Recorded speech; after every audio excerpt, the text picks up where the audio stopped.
ನಮಸ್ಕಾರ ಬನ್ನಿ. ನಿನ್ನ ಜೊತೆ ನನ್ನ ಕತೆ ಸೀರಿಯಲ್‌ನಲ್ಲಿ ಏನಾಗ್ತಿದೆ ಅಂತ ನೋಡ್ಕೊಂಡು ಬರೋಣ. ಅದಕ್ಕೂ ಮುಂಚೆ ಚಾನಲ್‌ನ ಸಬ್ಸ್ಕ್ರೈಬ್ ಆಗಿ. ಸ್ಟಾರ್ಟಿಂಗ್‌ನಲ್ಲಿ ನೈಟ್ ಡ್ಯೂಟಿ ಮುಗಿಸ್ಕೊಂಡು ನಚಿಕೇತ್ ಬರ್ತಾರೆ. ಆಗ ಭೂಮಿಯವರು, "ಓಹ್! ಬಂದ್ರಾ ಮೈದ್ನಾ? ಬನ್ನಿ, ಬನ್ನಿ" ಅಂತ ಸಂಗೀತಕ್ಕೆ ಸ್ಕೂಬಿಗೆ ಹೇಳ್ತಾರೆ. ಆಗ ಸಂಗೀತ ಅವರು ಸಹ ಹಾಲ್‌ಗೆ ಬರ್ತಾರೆ. "ಏನ್ ಮೈದ್ನಾ? ನಮ್ಮ ದೇಶದ ಕೆಲಸ ನಿಮ್ಗೆ ಇಷ್ಟ ಆಯ್ತಾ?" ಅಂತ ಕೇಳಿದಾಗ ಅದಕ್ಕೆ ದೇಶ ಯಾವುದಾದ್ರೇನು ಕೆಲಸ ಒಂದೇ ಅಲ್ವಾ? ನಾನು ಜನಗಳ ಸೇವೆ ಮಾಡ್ತಾ ಇದ್ದೀನಿ. ಈ ಕೆಲಸ ನಂಗೆ ಇಷ್ಟ ಆಯ್ತು ಅಂತ ಹೇಳ್ತಾನೆ. ಆಗ ನಮ್ಮನೆ ಮಹಾರಾಣಿನ ನೋಡೋಕ್ ಬಂದಿರೋಂಥ ಗಂಡು ಒಪ್ಕೋ ಏನಾಯ್ತು? ಇನ್ಮೇಲೆ ಈ ಮಹಾರಾಣಿ ನಮ್ಮ ಮನೆಯಿಂದ ಆಚೆ ಹಾಕ್ತಾ ಇರೋದೆ ಅಂತ ನಚಿಕೇತ್ ಹೇಳಿದಾಗ, ಆಗ ಮನೆಯವರೆಲ್ಲರೂ ಬೇಜಾರಾಗಿರ್ತಾರೆ. ಅಯ್ಯೋ! ಬಂದಿರೋ ಗಂಡು ಇವಳನ್ನ ರಿಜೆಕ್ಟ್ ಮಾಡ್ಬಿಟ್ಟ ಅಂತಂದ. ಅಯ್ಯೋ! ಅದಕ್ಕೆಲ್ಲ ಯಾರ್ ಥಿಂಕ್ ಮಾಡೋದು? ಅವನ್ಗ ಅದೃಷ್ಟ ಇಲ್ಲ. ಇನ್ನು ಈ ಮಹಾರಾಣಿನ ಮದ್ವೆ ಆಗೋನು ಅದೆಲ್ಲಿದಾನೋ, ಅದ್ಯಾವ ಫಾರಿನಲ್ಲಿದಾನೋ ಅಂತ ಹೇಳಿದಾಗ, ಶ್ರವಣ್‌ಗೂ ಕೂಡ ಈ ಮಾತನ್ನ ಕೇಳಿಸ್ಕೊಂಡು ತುಂಬ ಖುಷಿ ಆಗತ್ತೆ. ಆಗ ಹೇಳ್ತಾರೆ, "ನಾವು ತುಂಬ ಬೇಜಾರಾಗಿದ್ವಿ. ಈಗ ನಚಿಕೇತ್ ಮಾತು ಕೇಳಿ ನಂಗೆ ಸ್ವಲ್ಪ ಬೇಜಾರೆಲ್ಲ ಹೊರಟೋಗ್ಬಿಡ್ತು" ಅಂತ ಹೇಳ್ದಾಗ ಎಲ್ರೂ ಕೂಡ ಖುಷಿ ಆಗ್ತಾರೆ. ಆಮೇಲೆ ಈ ಕಡೆ ಈಗ ನನ್ನ ಕೋಟ ಮುಗೀತು.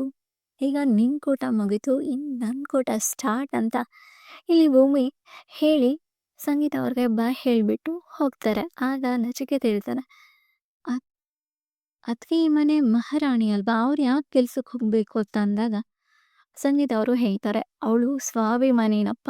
ಅವಳು ಯಾವಾಗಲೂ ಹೀಗೇನೆ. ಇವಾಗ ನಾವು ತಿಂಗಳು ತಿಂಗಳು ಗ್ಯಾಸನ್ನು ತುಂಬಿಸ್ಕೋತೀವಲ್ಲ, ಅದನ್ನ ಅವಳೇ ತುಂಬಿಸ್ಬಿಟ್ಟು ಕೊಡೋದು. ಅವಳಿಗೆ ಆ ಕೆಲಸ ಮಾಡಿದ್ರೇನೆ ಖುಷಿ ಅಂತೆ. ಹಾಗಾಗಿ ನಾವೇನು ಕೇಳೋದಕ್ಕೆ ಹೋಗಲ್ಲ. ಮತ್ತೆ ಅವ್ರ ಅಮ್ಮನ ಕೇಸ್ ನಡ್ಸೋದಕ್ಕೆ ಲಾಯರ್‌ನ ಕೂಡ ಇಟ್ಟಿದ್ದಾಳೆ. ಅದಕ್ಕೂ ಸಹ ಅವಳೇ ದುಡ್ಡು ಕೊಡ್ತಾಳೇನೋ, ಅದೆಲ್ಲ ನಮಗೆ ಗೊತ್ತಿಲ್ಲ. ಹಾಗಂತ ಅದನ್ನ ನೀನು ಸಹ ಕೇಳೋದಕ್ಕೆ ಹೋಗಬೇಡ" ಅಂತ ಹೇಳಿದಾಗ, "ಸರಿನಮ್ಮ, ಆಯಿತು, ನಾನು ಕೇಳೋದೇ ಇಲ್ಲ" ಅಂತ ಹೇಳೇ ಬಿಡ್ತಾನೆ ನಚಿಕೇತು. ಅದಾದ್ಮೇಲೆ ಇಲ್ಲಿ ನಚಿಕೇತ್ ಕೂಡ ದೇವಯಾನಿಗೂ ಸಂಗೀತ ಅವ್ರಿಗೂ ಬಾಯ್ ಹೇಳಿ ಹಾಲ್‌ನಿಂದ ಹೋಗ್ತಾನೆ. ಇಲ್ಲಿ ಆಗ ಅಂತೂ ಅಲ್ಲಿ 3 ಜನರನ್ನು ನೋಡಿ ಇವ್ರು ಸಾಮಾನ್ಯದವರಲ್ಲ. ಇವ್ರು ಅವಳ ಮನಸ್ಸಲ್ಲಿ ಏನೇನೋ ನಡೀತಾ ಇರುತ್ತೆ. ಜಸ್ಟ್ ಇವ್ರು ಡ್ರಾಮಾ ಆಡ್ತಿದ್ದಾರೆ ಅಂತ ಅನ್ಕೊಂಡು ಕೇಳ್ತಾ ಇರ್ತಾನೆ. ಆಗ ಸಂಗೀತ ಹತ್ರ ಶ್ರವಣ ಹೋಗಿ, "ನಚಿಕೇತ ಆಡಿರೋ ಮಾತು ನಂಗೆ ತುಂಬ ಖುಷಿ ಆಯ್ತಮ್ಮ. ಖುಷಿ ಆಯ್ತು ಅಕ್ಕ. ನಾನು ತುಂಬ ಬೇಜಾರಿನಲ್ಲಿದ್ದೆ. ನಚಿಕೇತ್ ಮಾತು ಕೇಳಿ ನಂಗೆ ಸಮಾಧಾನ ಆಯ್ತು" ಅಂತ ಹೇಳ್ತಾನೆ. ಆಗ ಹೇಳ್ತಿರ್ಬೇಕಾದ್ರೆ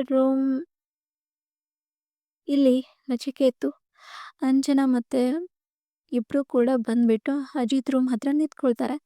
ಇಬ್ರು ನೋಡ್ಬಿಟ್ಟು, "ನೋಡು, ನಾನಿಲ್ಲಿ ನಿಂತ್ಕೊಂಡು ಕಾಯ್ತಾ ಇರ್ತೀನಿ. ಅಲ್ಲಿ ನೀನು ಒಂದೊಳ್ಳೆ ಪ್ಲೇಸ್‌ನ ನೋಡ್ಕೊಂಡು ಹೋಗಿ ಕ್ಯಾಮ್ರಾನ ಇಟ್ಬಿಟ್ಟು ಬಾ" ಅಂತ ಹೇಳಿರ್ತಾಳೆ. ಹಾಗೇನೆ ಅಂಜು ಸಹ ಹೋಗ್ಬಿಟ್ಟು ಇಟ್ಟು ಬರ್ತಾಳೆ.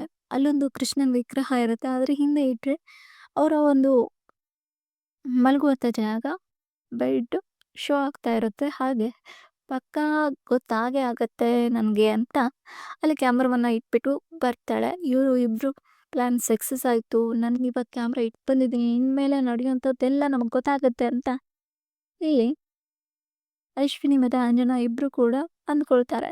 ಆಮೇಲೆ ಇದನ್ನ ನೆನೆಸ್ಕೊಂಡು ಇಬ್ರು ಸಹ ಖುಷಿ ಆಗ್ತಾರೆ. ಆಮೇಲೆ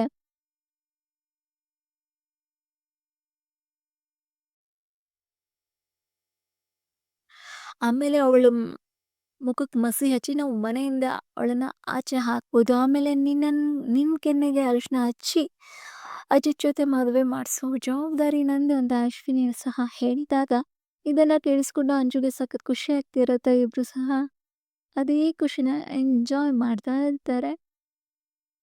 ಆಮೇಲೆ ಈ ಕಡೆ ಅಮ್ಮ, ನಂಗೆ ಹೊಟ್ಟೆ ಹಸಿತಾ ಇದೆ, ಟಿಫಿನ್ ಅಂತ ಕೂಗ್ತಾನೆ. ನಚಿಕೇತ ಆಗ, "ಅಯ್ಯೋ, ಈಗ ತಾನೇ ಬಂದಿದ್ಯಾ, ಫ್ರೆಶ್ ಆಗೋಗು ಫಸ್ಟು, ಆಮೇಲೆ ಎಲ್ಲ ಗಬ್ಬು ಗಬ್ಬು" ಅಂತ ಸಂಗೀತ ಅವರು ಹೇಳ್ತಾರೆ. ಆಗ ಇಲ್ಲಿ ಭೂಮಿ ಮತ್ತು ಅಜಿತ್‌ಗೋಸ್ಕರ ಸಂಗೀತ ಅವರು ಕಾಯ್ತಿರ್ತಾರೆ. ಯಾಕಂದ್ರೆ ನಚಿಕೇತ್ ಹೇಳಿರ್ತಾರೆ ಅವ್ರನ್ನ ಮೇಲ್ಗಡೆ ಹೋಗ್ಲಿಕ್ಕೆ ಬಿಡಬೇಡ ಅಂತ. ಆಗ ಅಷ್ಟೊತ್ತಿಗೆ ಬರ್ತಾರೆ. ಬಂದ್ಬಿಟ್ಟು ಅಜಿತ್, "ನಾನು ಫ್ರೆಶ್ ಅಪ್ ಆಗ್ಬಿಟ್ಟು ಬರ್ತೀನಿ" ಅಂತ ಅಮ್ಮನಿಗೆ ಹೇಳ್ತಿರ್ಬೇಕಾದ್ರೆ ಓಹ್! ಅಜಿತ್ ನಿನ್ ಮೇಲೆ ಹೋಗ್ಬೇಡ ನಚಿಕೇತ್ ಹೇಳಿದಾನೆ. ನೀವಿಬ್ರು ಇಲ್ಲೇ ಇರ್ಬೇಕಂತೆ ಅಂದಾಗ, ಅಲ್ಲಿ ಹ್ಮ್, ಫ್ರೆಂಚ್ ಫ್ರೈಸ್ ಮಾಡಿರ್ತಾರೆ.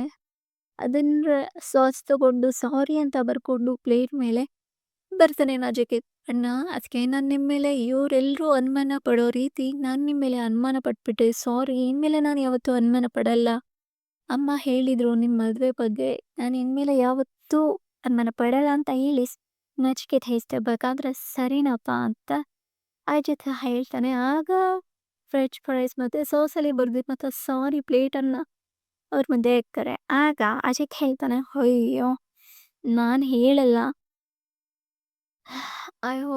ನಾನ್ ಡಯಟಲ್ಲಿ ಇದ್ದೀನಿ ಅಂತಾನೂ ಹೇಳ್ತಾನೆ. ಆಗ ಇಷ್ಟು ಇಷ್ಟು ಮಾತನ್ನ ಕೇಳ್ದಿರೋಂಥ ಭೂಮಿಗೆ, ಅಯ್ಯೋ! ನೀನ್ ಡಾಕ್ಟ್ರ್ ಅಂತಂದಾಗ ನಚಿಕೇತ್, ಅಯ್ಯೋ! ನೀನ್ ಇವಾಗ ಸರ್ಟಿಫಿಕೇಟ್ ಕೊಡ್ಲಾ? ಅಲ್ಲಿ ಯಾರ್ದಾದ್ರೂ ಆಪ್ರೇಷನ್ ಮಾಡ್ಲಾ? ಸತ್ಯಣ್ಣ ನಾನು ಆಪ್ರೇಷನ್ ಮಾಡ್ಲಾ ಅಂತ ನಚಿಕೇತ್ ಕೇಳ್ತಿರ್ಬೇಕಾದ್ರೆ, ಯಪ್ಪ! ನನ್ ತಂಟೆಗಂತೂ ಬರ್ಬೇಡ ನೀನು ಅಂತ ಹೇಳಿ ತಮಾಷೆ ಮಾಡ್ಕೊಳ್ತಾರೆ. ಆಮೇಲೆ ಅಲ್ಲಿ ಫ್ರೆಂಚ್ ಫ್ರೈಸ್ ತಿನ್ಸ್ಲಿಕ್ಕೆ ಹೋದ್ರೆ ನಾನ್ ಡಯಟಲ್ಲಿ ಇದ್ದೀನಿ ಅಂತ ಹೇಳಿ ಅಜಿತ್ ಕೂಡ ಹೋಗ್ತಾರೆ. ಅದಾದ್ಮೇಲೆ ನಿಮ್ ಅತ್ತಿಗೆಗೆ ತಿನ್ಸು ಅಂತ ಅಂದಾಗ ತಿನ್ಸ್ಲಿಕ್ಕೆ ಹೋದ್ರೆ ಜಸ್ಟ್ ಒಂದೇ ಒಂದು ಫ್ರೆಂಚ್ ಫ್ರೈಸ್ ತೆಗ್ದು, ನಾನು ಸಹ ಡಯಟಲ್ಲಿ ಇದ್ದೀನಿ ಇದಕ್ಕೂ ಜಾಸ್ತಿ ಏನಾದ್ರು ತಿಂದ್ರೆ ಆ ಸಾಹೇಬ್ರು ನಂಗೆ ಬೈತಾರೆ ಅಂತ ಹೇಳ್ಬಿಟ್ಟು ಭೂಮಿ ಸಾಹೇಬ್ರು ರೂಮಿಗೆ ಹೋಗ್ತಾರೆ. ಇದಾದ್ಮೇಲೆ ಇಲ್ಲಿ ಭೂಮಿ ಭೂಮಿ ಮತ್ತೆ ಅಜಿತ್ ಬಂದು ಬೆಡ್ ಮೇಲೆ ಕೂತ್ಕೊಂಡು, "ಅಬ್ಬಾ! ಇವಾಗ ಸಮಾಧಾನ ಆಯ್ತು. ಎಲ್ಲಿ ನಚಿಕೇತ್‌ಗೆ ಡೌಟ್ ಬಂದ್ಬಿಟ್ಟಿರುತ್ತೋ ಅಂತ ಅನ್ಕೊಂಡೆ. ಸದ್ಯ ಅವ್ನ್ಗೆ ಅಮ್ಮ ಎಲ್ಲದನ್ನೂ ಹೇಳಿ ನಮ್ ರೂಟ್ ಕ್ಲಿಯರ್ ಮಾಡಿದ್ರು. ಸದ್ಯ ಇವಾಗ ನಾವು ಬಚಾವ್ ಅಂತ ಅಂದಾಗ ಅದಕ್ಕೆ ಹೇಳೋದು ಸಾಹೇಬ್ರೆ ತುಂಬ ಓವರ್ ಆಕ್ಟಿಂಗ್ ಮಾಡ್ಬೇಡಿ. ಎಲ್ರ ಮುಂದೆ ರೊಮ್ಯಾನ್ಸ್ ಮಾಡ್ಬೇಡಿ ಅಂತ ಹೇಳೋದು. ಅಂತ ಅಂದಾಗ ನಾನಷ್ಟು ರೊಮ್ಯಾನ್ಸ್ ಮಾಡಿದ್ದಕ್ಕೇನೆ ಇಲ್ಲಿವರೆಗೂ ಇರೋದು ನಮ್ಮ ಮದ್ವೆ. ಇಲ್ಲ ಅಂದಿದ್ರೆ 2 ತಿಂಗಳಿಗೆ ಅಂಜನಾ ನಂಗೆ ಡಿವೋರ್ಸ್ ಕೊಡ್ಸಿ ಕಳಿಸ್ಬಿಟ್ಟಿರೋಳು ಅಂತ ಮಾತಾಡ್ಕೊಳ್ತಾರೆ. ಹಾಗೇನೆ ಸರಿ ಲೇಟ್ ಆಯ್ತು ಮಲ್ಕೋ ಅಂತ ಹೇಳ್ಬಿಟ್ಟು ಮಲ್ಕೊಳ್ತಾರೆ. ಅಜಿತ್ ಸಹ ಮಲ್ಕೋತಾನೆ. ಆದ್ರೆ ಭೂಮಿಗೆ ನಿದ್ದೆನೆ ಬರ್ತಿರಲ್ಲ. ಯಾಕಂದ್ರೆ ಜೋಗ್ತಿ ಅಮ್ಮ ಹೇಳ್ತಿರೋ ಮಾತು ನೆನಪಾಗ್ತಾ ಇರತ್ತೆ. ಈ ಮನೆಗೆ ಇನ್ನೊಂದು ವರ್ಷದ ಒಳಗಡೆ ಮಗು ಬರುತ್ತೆ. ಅದನ್ನೆಲ್ಲ ನೆನ್ಸ್ಕೊಂಡು ಸುಮ್ನೆ ಕೂತಿರ್ತಾಳೆ. ಅಷ್ಟೊತ್ತಿಗೆ ಅಜಿತ್‌ಗೆ ಎಷ್ಟಾಗತ್ತೆ, "ಯಾಕ್ ಕೂತಿದೀಯಾ ಹೀಗೆ?" ಅಂತ ಅಂದಾಗ, "ನಂಗೆ ನಿದ್ದೆನೇ ಬರ್ತಿಲ್ಲ ಸಾಹೇಬೆ. ಜೋಗ್ತಿ ಅಮ್ಮ ಹೇಳ್ತಿರೋ ಮಾತು ನೆನಪಿಗೆ ಬರ್ತಿದೆ. ಹಾಗೇನೆ ಅವರು 1 ವರ್ಷದ ಒಳಗಡೆ ಮಗು ಬರುತ್ತೆ ಅಂತ ಅಂದಿದ್ರಲ್ಲ, ಅದಕ್ಕೆ ನಿದ್ದೆ ಬರ್ತದೆ." "ಓಹ್! ಅದಕ್ಕೆ ನಿಮ್ ಜೊತೆ ಮಲ್ಗೋಕ್ ನಂಗೆ ಭಯ ಆಗ್ತಿದೆ" ಅಂತ ಅಂದಾಗ, "ಏಯ್! ನಿಂಗೇನ್ ಲೂಸಾ? ನಂಗೇನ್ ನಿನ್ ಜೊತೆ ಮಲ್ಗಬೇಕು ಅಂತ ಇಷ್ಟನಾ? ನಿನ್ ಕೈ ನನ್ ಮೇಲ್ ಬಿದ್ರೆ ಹುಳ ಹುಳ ಕಚ್ಚಿದ್ ಫೀಲ್ ಆಗುತ್ತೆ ಗೊತ್ತಾ?" ಹೀಗೆಲ್ಲ ಹೇಳ್ದಾಗ, ಸರಿ ಜೋಗ್ತಿ ಅಮ್ಮ ಅದೊಂದೇ ಮಾತು ಹೇಳಿಲ್ಲ. ಇನ್ನೊಂದು ಮಾತು ಸಹ ಹೇಳಿದಾರೆ, "ನಿನ್ನಮ್ಮ ಸಿಗ್ತಾರೆ" ಅಂತ. ಅದನ್ನು ಸಹ ನೆನ್ಪು ಮಾಡ್ಕೊಳ್ತಿರೋ. ಈ ಥರದ್ದೆಲ್ಲ ಯೋಚನೆ ಮರಿಬಹುದು. ಈ ಥರದ್ದೆಲ್ಲ ಮೈಂಡಿಗೆ ಬರೋದಿಲ್ಲ ಅಂತ ಹೇಳಿ ಮಲ್ಕೊಳ್ತಾನೆ. ಆಗ ನೀನು ಮಲ್ಕೋ ಲೇಟ್ ಆಯ್ತು ಅಂತ ಅಂದಾಗ ಭೂಮಿ ಅದನ್ನೆಲ್ಲ ನೆನ್ಸ್ಕೊಳ್ತಾಳೆ. ಹಾಗೆ ನೋಡು ಅಜಿತ್ ಹೇಳಿರೋ ಮಾತು ನೆನ್ಸ್ಕೊಳ್ತಾಳೆ. ಆಗ ನೋಡು ಹಳೆದನ್ನೆಲ್ಲ ಮರ್ತ್ಬಿಡು. ಇವಾಗ ಸಿಕ್ಕಿರೋದನ್ನ ಕೊನೆವರೆಗೂ ಜೋಪಾನ ಮಾಡು ಅಂತ ಹೇಳಿರ್ತಾರೆ. ಅದನ್ನ ನೆನ್ಸ್ಕೊಂಡು ಭೂಮಿಗೆ ತುಂಬಾ ಖುಷಿಯಾಗುತ್ತೆ. ಆಮೇಲೆ ಅವಳು ಸಹ ಮಲಗ್ತಾಳೆ. ಇಲ್ಲಿ ಬೆಳಗ್ಗೆ ಆಗುತ್ತೆ. ನವರಾತ್ರಿ ಪೂಜೆ ತುಂಬಾ ಸಡಗರದಿಂದ ನಡೀತಾ ಇರತ್ತೆ. ಭೂಮಿ ಮಂಗಳಾರತಿ ಮಾಡಿ ಎಲ್ರಿಗೂ ಮಂಗಳಾರತಿ ಕೊಡ್ತಿರ್ತಾಳೆ. ಅಲ್ಲಿಗೆ ಅಂಜನಾ ಮತ್ತೆ ಅಶ್ವಿನಿ ಬರ್ತಾರೆ ಬಂದ್ಬಿಟ್ಟು, "ಅಜ್ಜಿ ಈ ವಿಡಿಯೋ ನೋಡು" ಅಂತಂದು ಕೊಡ್ತಾಳೆ. ಅಜ್ಜಿ ನೋಡ್ತಾರೆ. ಹಾಗೆ ಸಂಗೀತ ನೋಡ್ತಾರೆ. ಶ್ರಮನವರು ಇಸ್ಕೊಂಡು ನೋಡ್ತಾರೆ. ಆಗ ಎಲ್ರಿಗೂ ಸಹ ಶಾಕ್ ಆಗುತ್ತೆ. ಆಗ ಅತ್ತೆ ಅಂತ ಹೋಗಿ ಮಾತಾಡ್ಸ್ತಿರ್ಬೇಕಾದ್ರೆ, "ಭೂಮಿ ನೀನ್ ನಂಗೆ ಅತ್ತೆ ಅನ್ಬೇಡ. ಎಂತ ದೊಡ್ಡ ಮೋಸ ಮಾಡ್ಬಿಟ್ಟೆ ನೀನು. ಹಾಂ ಇಷ್ಟ್ ದಿನ ಎಲ್ಲ ಅತ್ತೆ ಅಂತ ಹೇಳಿದ್ದೆಲ್ಲ ಸುಳ್ಳಾ? ನಿಮ್ ಮಗನೇ ನನ್ಗೆ ಅಗ್ನಿಸಾಕ್ಷಿಯಾಗಿ ತಾಳಿ ಕಟ್ಟಿದಾನೆ ಅಂತ ಅಂದಿದ್ದೆಲ್ಲ ಸುಳ್ಳಾ? ಎಷ್ಟು ಮೋಸ ಮಾಡ್ಬಿಟ್ಟೆ ಭೂಮಿ ನೀನು" ಅಂತ ಹೇಳ್ತಿರ್ತಾರೆ. ಆಗ ಅಜ್ಜಿಗಂತೂ ಸಖತ್ ಕೋಪ ಬಂದಿರುತ್ತೆ. ಇಲ್ಲಿ ಅಂಜನಾ ಮತ್ತೆ ಅಶ್ವಿನಿಗೆ ಸಖತ್ ಅಂದ್ರೆ ಸಖತ್ ಖುಷಿ ಆಗ್ತಿರುತ್ತೆ. ಆಮೇಲೆ ಆ ಅಜ್ಜಿಗೆ ತುಂಬಾ ಕೋಪ ಬಂದಿರುತ್ತೆ. "ನೋಡು ನೀನು ಇಂಥ ದೊಡ್ಡ ಮೋಸ ಮಾಡ್ತೀಯ ಅಂತ ಅನ್ಕೊಂಡಿರ್ಲಿಲ್ಲ. ನೀನು ಮನೆಗೆ ಬಂದಾಗ ನನ್ನ ದ್ವೇಷ ಮಾಡ್ತಿದ್ದೆ. ಅದನ್ನ ಕಂಟಿನ್ಯೂ ಮಾಡಬಾರ್ದು ಅಂತಾನೆ ನಾನಿವಾಗ ನಿನ್ ಮೇಲೆ ಸಾಫ್ಟ್ ಕಾರ್ನರ್‌ನಿಂದ ಮಾತಾಡ್ತಿದ್ದೆ. ಅದನ್ನೆಲ್ಲ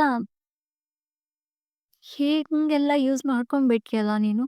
ಅದೇ ನಾನು ಕೋಕ್‌ನಲ್ಲೂ ಕೇಳಿದಾಗ ವಾಸ್ತವನ್ನ ಮುಂದೆ ಇಟ್ಕೊಂಡು ನಮ್ಗೆಲ್ರನ್ನೂ ಯಾಮಾರಿಸ್ಬಿಟ್ಟೆ ಅಲ್ಲ. ನೀನು ಒಂದು ಕ್ಷಣ ಕೂಡ ಈ ಮನೇಲಿ ಇರ್ಬಾರ್ದು, ಹೋಗ್ತಾ ಇರು ಅಂತ ಅಂದಾಗ, ಅಯ್ಯೋ!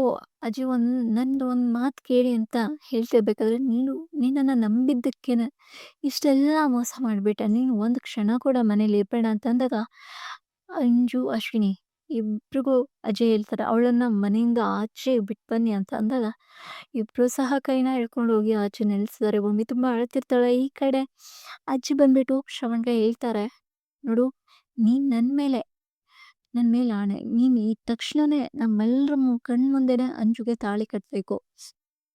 ಇಲ್ಲ ಅಂದ್ರೆ ನಾನ್ ಸುಮ್ನೆ ಇರಲ್ಲ" ಅಂತ ಹೇಳ್ಬಿಟ್ಟು ಹೇಳಿದಾಗ ಅವ್ರು ಷರತ್ತು ಇಟ್ಟೇ ಬಿಡ್ತಾರೆ.